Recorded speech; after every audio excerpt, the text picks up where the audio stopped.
حضرت ابو ہریرہ رضی اللہ تعالیٰ عنہ بیان کرتے ہیں کہ رسول اللہ صلی اللہ علیہ وسلم نے ارشاد فرمایا، جس نے اپنے ماں باپ کی قبر کی ہر جمعے زیارت کی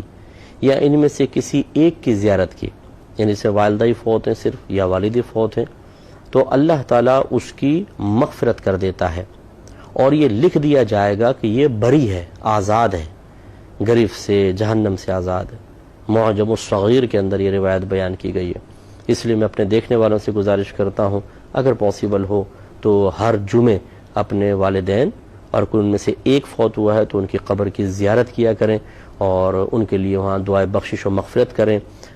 کچھ بھی قرآن پاک وغیرہ پڑھ کر ان کو ایصال ثواب کریں، تو انشاءاللہ بروز قیامت ہمارا یہ آنا جانا، یہ مشقت اٹھانا، تکلیف اٹھانا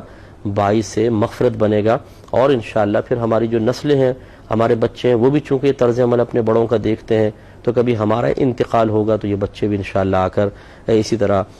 زیارت بھی کریں گے اور ہمارے لیے راحت کا سامان پیدا کریں گے۔